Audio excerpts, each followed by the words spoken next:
Mark Zuckerberg, internet का बादशाह। Facebook ये उन्हीं की देन है। अरबों लोग इसे इस्तेमाल करते हैं। कैसे हम जुड़ते हैं ये उन्होंने बदल दिया। जकरबर्ग एक दूरदर्शी हैं।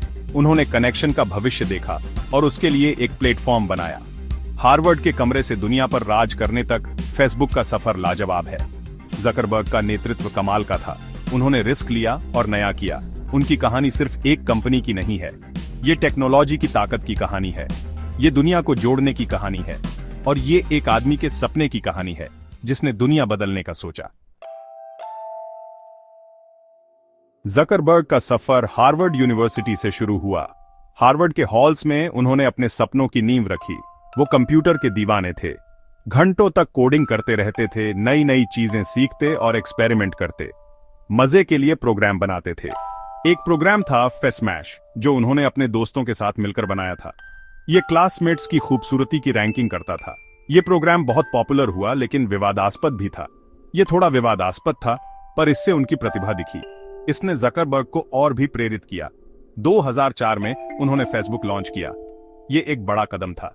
तब इसका नाम द फेसबुक था। ये एक साधारण वेबसाइट थी, लेकिन इसका प्रभाव बड़ा था।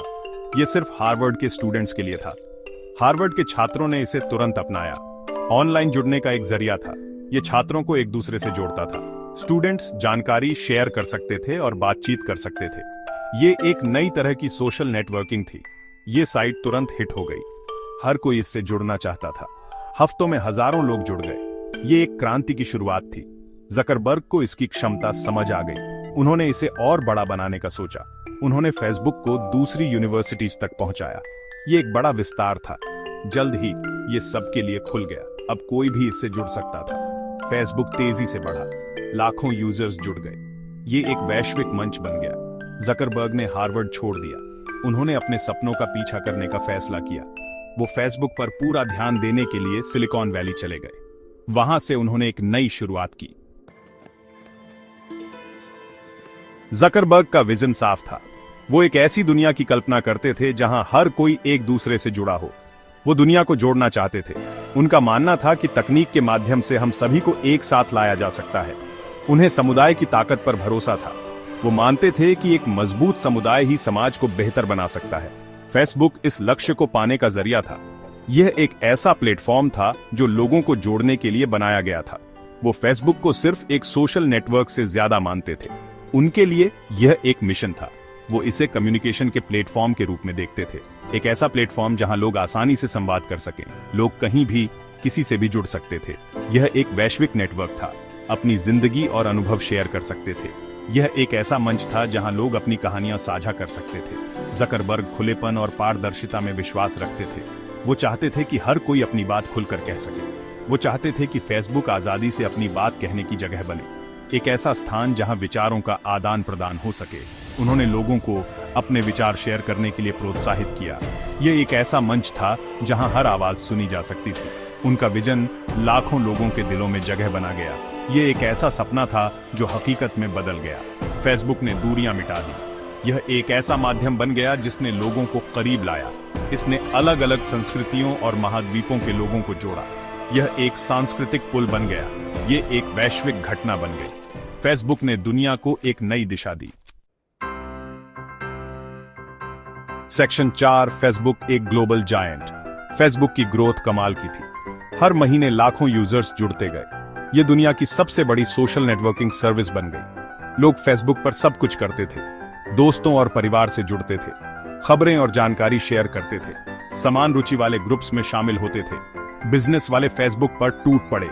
ये एक पावरफुल मार्केटिंग टूल बन गया। कंपनियां लाखों ग्राहकों तक पहुंच सकती थीं। फेसबुक एक एडवर्टाइजिंग जायंट बन गया। फेसबुक की सफलता के साथ जकरबर्ग की दौलत भी बढ़ती गई। वो दुनिया के सबसे कम उम्र के अरबपतियों में से एक बन गए, लेकिन वो अपने विजन पर डटे रहे। वो दुनिया को जोड़ते रहना चाहते थे। सेक्शन 5, मेटा, अगला अध्याय। 2021 में फेसबुक का नाम बदलकर मेटा रखा गया।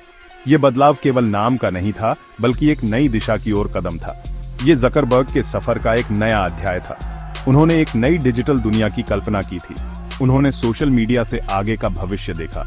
एक ऐसा भविष्य जहां वर्चुअल और ऑगमेंटेड रियलिटी का मेल हो। मेटा का मतलब मेटावर्स है। ये एक नई डिजिटल दुनिया है। ये एक वर्चुअल और ऑगमेंटेड रियलिटी की दुनिया है। यहाँ लोग नई तकनीकों का उपयोग करके जुड़ सकते हैं। लोग नए तरीकों से एक दूसरे से जुड़ सकते हैं। वे अपने अवतार के माध्यम से बातचीत कर सकते हैं, डिजिटल दुनिया में काम कर सकते हैं, खेल सकते हैं और बातचीत कर सकते हैं। ये एक नई कार्यशैली और मनोरंजन का तरीका है। जकरबर्ग का मानना है कि मेटावर्स कनेक्शन का भविष्य है। यह एक नई डिजिटल क्रांति की शुरुआत है। ये ज्यादा इमर्सिव और इंटरैक्टिव अनुभव है। यह उपयोगकर्ताओं को एक नई दुनिया में ले जाता है। ये भौतिक दुनिया की सीमाओं से परे है। यहाँ संभावनाएं अनंत हैं। जकरबर्ग ने कहा, मेटावर्स सोशल कनेक्शन का अगला विकास है। यह एक नई डिजिटल युग की शुरुआत है। ये एक ज्यादा इमर्सिव और एम्बॉडीड इंटरनेट है, जहां आप लगभग कुछ भी कर सकते हैं जिसकी आप कल्पना कर सकते हैं। ये एक नई डिजिटल दुनिया है। मेटा एक साहसिक और महत्वाकांक्षी विजन है। ये एक नई डिजिटल क्रांति की शुरुआत है। ये एक लंबी परियोजना है। इसे पूरा करने में समय लगेगा, लेकिन जकरबर्ग इसे हकीकत बनाने के लिए दृढ़ हैं। उनका विश्वास अडिग है। उनका मानना है कि इसमें हमारे जुड़ने और बातचीत करने के तरीके में क्रांति लाने की क्षमता है। यह एक नई डिजिटल युग की शुरुआत है।